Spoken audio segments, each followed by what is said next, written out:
வணக்கம். இது political park. நான் உங்கள் நண்பன். இன்றைய தினத்துல ஏய் அப்படின்னு சொல்லிட்டாவே மான நஷ்ட வழக்கு போடுற இந்த காலத்துல விஜய் சாரை பத்தி எந்த அளவுக்கு கழுவி ஊத்துறாங்களோ, எவரெல்லாம் மான நஷ்ட வழக்கு போட்டாருன்னு வச்சுக்கோங்களேன், எத்தனை வழக்கு போடுறது, யார் யார் மேல போடுறது, எங்கெங்க போடுறது. ஏன் நான் பாக்குற வீடியோவிலும் ஒருத்தன் உட்காந்து 24 மணி நேரம் விஜய் பத்தியே பேசிட்டு இருக்கிறானா. நான் எவ்வளவு நேரம் தான் அதாவது இப்பெல்லாம் விஜய் பத்தி எவனாச்சும் பேசுனா டக்குன்னு நான் ஸ்கிப் பண்ணி விட்டுறது. ஃபர்ஸ்ட் கொஞ்ச நாள் கேட்பேன்.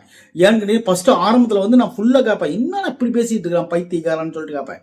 அடுத்து கொஞ்ச நாள் என்னாச்சுன்னு பாத்தீங்கன்னா, ஓஹோ பேசுறியா, பேசு ஒன்னும் தப்பு இல்லைன்னு சொல்லிட்டு ஸ்கிப் பண்ணி விட்டுறது. இப்பெல்லாம் விஜய் அப்படின்னாவே ஸ்கிப் பண்ணி விட்டுறது. மக்கள் எல்லாரும் திருந்திட்டாங்க. இப்பெல்லாம் எவனுமே அந்த விஜய் திட்டுற வீடியோ பார்க்கறதே கிடையாது. அது ஒரு விஷயம். இன்னொரு விஷயம் பார்த்தீங்கன்னா, இன்னைக்கு நான் 2 பேர் சந்திச்சேன். ஒருத்தர் வயசானவர், இன்னொருத்தர் வயசான அம்மா. அவங்க கிட்ட சொன்னேன், ஏமா யாருக்குமா நீங்க ஓட்டு போட போறீங்க அப்படின்னு சும்மா கேட்டேன். கேட்ட உடனே அந்த அம்மா சொன்னாங்க, யாருக்குமா போடுறதுன்னு கேட்டாங்க. உங்க மனசுல யார் இருக்கோ அதுக்கு அவங்க போடுங்க அப்படின்னு. நான் சொல்லக்கூடாதுமா, உங்க மனசுக்கு யார் சரின்னு படுதோ அவங்களுக்கு போடுங்கன்னு. அவங்க உடனே சொன்னாங்க, நான் விஜய்க்கு போடலான் இருக்கிறேன்.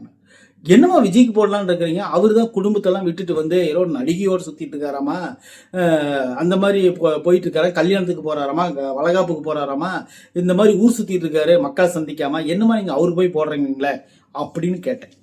அந்த அம்மா என்ன செருப்புல அடிச்ச மாதிரி ஒரு பதில் சொல்லிச்சு பாருங்க. எனக்கு அதுதான் உண்மையிலே தாவேக்கா ஏதோ ஒரு வகையில மக்கள் நம்புறாங்க அப்படிங்கிறதுக்கு இது ஒரு உதாரணத்தை தான் சொல்றேன். என்னன்னு பாத்தீங்கன்னா, அந்த அம்மா சொல்லிச்சு, அதாவது சொல்றவன் 1000 சொல்லுவான்.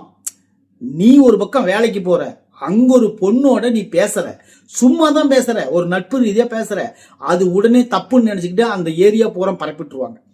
அதே மாதிரிதான் நான் ஒரு பக்கம் வேலைக்கு போறேன். இதே மாதிரி இந்த அம்மா வேலைக்கு போறாங்க.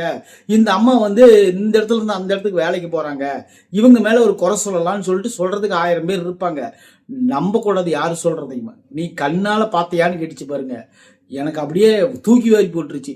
என்னம்மா இந்த காலத்துல இப்படி ஒரு மகானா அப்படின்னு சொல்லிட்டு உண்மையிலே அந்த அம்மாவை நான் பெருமைப்படுத்தினேன். நானே விஜய் மேல இவ்வளவு நம்பிக்கை வைக்கலையே, நீ எப்படிமா வச்ச? நான் விஜய் தொண்டை, நானே இவ்வளவு நம்பிக்கை வைக்கல, நீ எப்படி வச்ச அப்படின்னு சொல்லி கேட்டேன். ஏப்பா, ஒருத்தனை தப்பா பேசுறதுனால அவன் கெட்டவன் ஆயிட மாட்டான். அது ரொம்ப எல்லாரும் தப்பா பேசுறாங்கன்னா அவங்ககிட்ட ஏதோ உண்மை இருக்குது. அவனை வளர விடக்கூடாதுங்கிறதுக்காக பேசுறாங்கப்பா.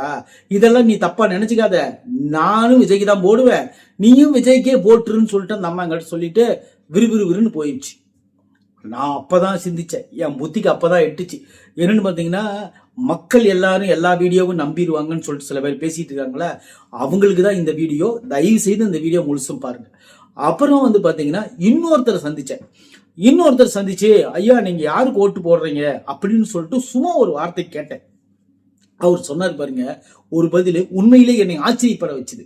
என்னன்னு பாத்தீங்கன்னா, அதாவது எல்லா கட்சிக்காரங்களும் விஜய் திட்டுறாங்க, வலைதளங்கள்லயும் விஜய் திட்டுறாங்க, எல்லா தொண்டர்களும் விஜய் திட்டுறாங்க, எதை செஞ்சாலும் விஜய் திட்டுறாங்க. ஆனா இது எதுக்குமே பதில் சொல்லாம, யாரையுமே கண்டுக்காம என் வழி இதுதான் சொல்லி போயிருக்காரு பாருங்க. அதனாலேயே விஜய் எனக்கு பிடிக்கும்.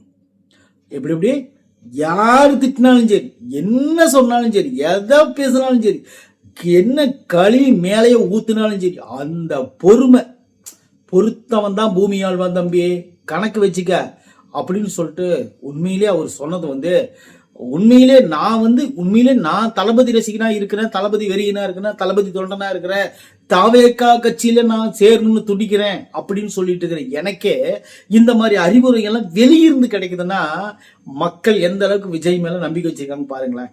உண்மையிலே சொல்றேன், எனக்கு ஆச்சரியமான விஷயம் அதுதான். இவங்க 2 பேர்த்த இன்னைக்கு சந்திச்சேன். இந்த 2 பேரும் எங்கள்கிட்ட சொன்ன விஷயம் இதுதான். அதாவது ஒரு அம்மா விஜய் இந்த அவதூறு பேசுறாங்க, அதை ஏன் நீ நம்புறன்னு கேட்டுச்சு. இன்னொரு அம்மா சொல்லிச்சு, இன்னொரு ஐயா சொல்றாரு, என்ன சொல்றாருன்னு பாத்தீங்கன்னா, இத்தனை பேரு திட்டியும் ஒரு மனுஷன் அசராம இருக்கிறான்னா அவங்ககிட்ட ஒரு உண்மை இருக்குதுடா. யாருக்கு நம்ம மேல ஒரு யாராச்சும் ஒண்ணு சொல்லிட்டாங்கன்னா நம்மளுக்கு உடனே சுருன்னு தலைக்கு மேல கோபம் ஏறி நம்ம என்ன பேசுறோன்னே தெரியாம அவனை பேசி விட்டுருவோம். ஆனா பேசிட்டுனா அவனும் நம்மளும் ஒண்ணாயிருவோம். ஆனா என்ன சொன்னாலும், எது சொன்னாலும், என்ன அவதூறு பண்ணாலும், எவன் என்ன கழுவி ஊத்தினாலும் சரி, என்ன நீ எதையோ சொல்லித்தோல, என்னமோ பண்ணித்தோல, என்னை வச்சு சம்பாதிக்கிறியா, நீ சம்பாதிச்சு சாப்பிடு போ, நான் உனக்கு பிச்சை போட்ட மாதிரி இருக்கட்டும் போடா அப்படின்னு சொல்லிட்டு சொல்றாரு பாத்தீங்களா. உண்மையிலே விஜயோடைய ரசிகனாகவும் தொண்டனாகவும் விஜயினுடைய அபிமானியாகவும் விஜயினுடைய ஒரு கட்சியில சேரக்கூடிய ஒரு நல்ல ஒரு கொள்கை உள்ள உண்மையிலே ஒரு நல்ல ஒரு ஆளா இவங்க 2 பேரும் இன்னைக்கு என்ன மாத்திருக்கிறாங்க. நான் இதுக்கு முன்னாடி விஜய் எனக்கு ரொம்ப பிடிக்கும், விஜய் சார் தான் எனக்கு பிடிக்கும், சினிமா ஃபீல்ட்ல விஜய் சார் மட்டும்தான் எனக்கு பிடிக்கும், வேற யாரும் எனக்கு வந்து அவ்வளவு சீக்கிரம் இம்ப்ரெஸ் பண்ண முடியாது. விஜய் சாரே ரொம்ப பிடிக்கும். ஃபர்ஸ்ட் ஆரம்ப காலங்களில் ரஜினி சாரை பிடிக்கும். அடுத்தது என்னைக்கு பூவே உனக்காக பணம் வந்துச்சோ அன்னிலிருந்து வந்து விஜய் சாரனுடைய அந்த மேனரிசம், அந்த ஆக்டிங், அந்த டான்ஸ், அந்த ரசிக்க ஆரம்பிச்சு, அதாவது கிட்டத்தட்ட வந்து வீட்டுக்கு ஒரு விஜய்ன்னு சொல்லி நீங்க கேட்டுருப்பீங்களா, அந்த மாதிரி விஜய் சாரனுடைய அந்த ஆக்டிங், அந்த மோனோ ஆக்டிங் அதெல்லாம் வந்து நம்மளுக்கு ஆட்டோமேட்டிக்கா வந்ததுனால விஜயினுடைய தீவிரமான தொண்டனாவே நான் மாறிட்டேன். விஜயினுடைய கிட்டத்தட்ட விஜயினுடைய எல்லா ஒரு வெர்ஷனாவும் நான் நடிச்சிட்டேன். சரி இருக்கட்டும், அதெல்லாம் விடுங்க, அதெல்லாம் வேற. ஏன்னா நான் ஒரு 20,000 வீடியோ போட்டிருக்கேன், அதெல்லாம் இருக்கு வேற பக்கம், அதெல்லாம் ஒரு நாளைக்கு நம்ம பார்த்துக்குவோம். ஆனா இருந்தாலும் இவங்க 2 பேரும் சொன்ன விஷயத்த என்னால உண்மையிலே வேற லெவலுங்க. இவங்க 2 பேரும் இவங்களெல்லாம் வந்து நான் வந்து என் வாழ்க்கையில மறக்கவே முடியாது. அந்த மாதிரி ஒரு சில பேர் இருக்கிறாங்க. இதையெல்லாம் பார்க்கும்போது தான் எனக்கு தெரியுது, நாமெல்லாம் இன்னும் என்னடா கத்துக்கல, நாம இவ்வளவு தூரம் வலைதளங்கள் இருக்கிறோமே, இவனுங்கெல்லாம் சொல்றது நம்ம உண்மை நாம நம்புறோமே அப்படின்னு சொல்லிட்டு நான் நினைக்கிறேன். அதாவது காந்தியை பிடிச்ச நிறைய பேர் இருக்கிற இந்த நாட்டுல தான் காந்தியை பிடிக்காத கோட்சே மாதிரி ஆட்களும் இருந்தாங்க. அதாவது வந்து எல்லாரும் சேர்ந்துதான் ஒரு அரசியல்வாதியான நல்லகண்ண ஐயாவை தோக்கடிச்சாங்க. அதாவது கிட்டத்தட்ட பாத்தீங்கன்னா எல்லாரும் சேர்ந்துதான் அதாவது என்ன சொல்றது, முக்கியமான தலைவர் காமராஜர் ஐயாவை தோக்கடிச்சாங்க, இந்த மாதிரி கக்கனை தோக்கடிச்சாங்க. இந்த மாதிரி ஒரு நல்ல நல்ல தலைவர்களை தோக்கடிச்சது இந்த மாதிரி அரசியல்வாதிங்க தான். இன்னொரு விஷயம் ஸ்பெஷலா சொல்லணும்னு பாத்தீங்கன்னா, அதாவது நேத்து வரைக்கும் வந்து ஒரு காமெடி பீஸா சுத்திட்டு இருந்த ஒரு நடிகர் இன்னைக்கு நான் ஒரு கட்சி ஆரம்பிக்க போறேன், அது தாவேக்காவுக்கும் எனக்கும் தான் போட்டி அப்படிங்கிறாரு. அதாவது வந்து பாவம் இழுத்து மூச்சுட்டாவே அவரு தாங்குவாரா தாங்க மாட்டாரான்னு தெரியாது. அந்த நடிகர் வந்து அந்த மாதிரி வந்து காமெடி பண்ணிட்டு தெரியுறாரு. இருக்கட்டும் பாவம், அவர் ஆசை, அவருக்கு வேற என்ன பண்றது, ஒன்றும் பண்ண முடியாது. சரி ஓகே. அதாவது என்னை போல ஒரு மரமண்டையா இருக்கிற தாவேக்காவை தப்பா புரிஞ்சுக்கிட்டு இருக்கிற என்ன மாதிரி தற்குறிங்களுக்கு உண்மையிலே நல்ல விளக்கத்தை கொடுத்துச்சு அந்த அம்மாவும் அந்த ஐயாவும். உண்மையிலே நான் அதெல்லாம் நான் வந்து நானே சில நேரத்தில் குழம்புவேன், ஏன்பா விஜய் இப்படி பண்றாரு, எலெக்ஷனுக்கு அப்புறங்கன்னா கூட்டிட்டு போலாமல்ல, அதுக்கப்புறம் கூட கூட்டிட்டு போகலாம், இல்லைன்னா அதுக்கப்புறம் டிவோர்ஸ் பண்ணிட்டு கல்யாணம் கூட பண்ணிக்கலாம், ஏன் இப்படி பண்றாருன்னு நானும் சில நேரத்தில் யோசிச்சிருக்கிறேன். ஆனா இவங்க 2 பேர் சொன்னதுக்கு அப்புறம் தான் தெரியுது, அதாவது ஒரு நட்பு ரீதியா ஒரு ஆணும் பெண்ணும் பழகிறத எவ்வளவு தவறான கண்ணோட்டத்தில் பாக்குறானுங்கன்னா இவங்க எல்லாத்தையுமே தவறாதான் பார்ப்பானுங்க. கட்டின பொண்டாட்டி தவறாதான் பார்ப்பாங்க, அவங்க கூட இருக்கிற எல்லாத்தையுமே தவறாதான் இவங்க பார்ப்பாங்க அப்படிங்கிறது வந்து நல்லாவே தெளிவா தெரியுது தானே. ஏன்னா ஒரு நட்பு ரீதியா ஒரு 5 வருஷமா ஒன்னும் வேணாம், ஒரு 3 வருஷம் ஒரு கம்பெனியில பழகினாவே எங்க கல்யாணத்துக்கு வந்திருக்குன்னு பத்திரிக்கை வச்சு வைப்பாங்க, வீடு தேடி வந்து வைப்பாங்க. 5 படங்கள்ல நடிச்சுக்கிறாங்க தொடர்ந்து. கிட்டத்தட்ட வந்து பாத்தீங்கன்னாலும் இவங்களுடைய 20 வருஷமா இவங்களுடைய நட்பு இருந்திருக்குது. இந்த அளவுக்கு வந்து நட்பில் இருக்கிற ஒருத்தர் ஒரு கல்யாணத்துக்கு ஒரே ட்ரெஸ்ல போனது என்ன பெரிய தப்பு. அப்படி ஒருவேளை இவங்க ட்ரெஸ் ஒடுங்க, அது சப்ப மேட்ரு.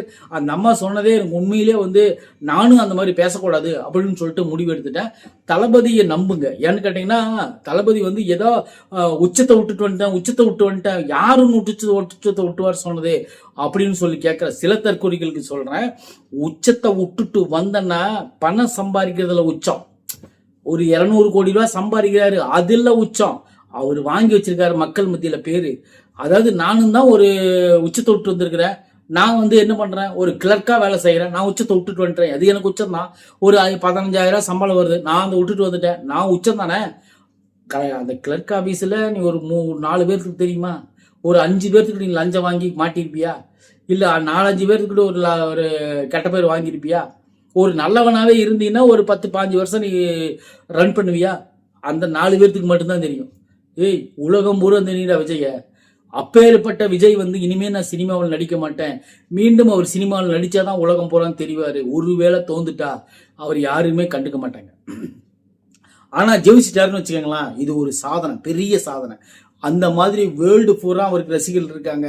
அப்பேற்பட்ட உச்சத்தை உதறிட்டு வரேன். நான் இன்னும் நடிச்சா நிறைய படங்கள் நடிக்கலாம், சூப்பர் ஸ்டார் மாதிரி நான் நடிச்சுக்கிட்டே இருக்கலாம். ஆனா எனக்கு அது தேவையில்லை, மக்களுக்கு ஏதாவது பண்ணணும் அப்படிங்கிறதுக்காக நான் இறங்கி வரேன்னு சொன்னார் பாத்தீங்களா. அதனாலதான்டா விஜய் கிட்லி. அதனால தான் விஜய் ரசிகராக இங்கே இருக்கோம், வேற ஒன்றும் கிடையாது. இது நீங்கள் என்ன வேணாலும் நினச்சிக்கோங்க, அவ்வளோதான் சொல்லுவேன். சரி, ஓகே. இதுவரையிலும் இந்த வீடியோ பார்த்து ரசித்த அனைவருக்கும் நன்றி. தேங்க்யூ.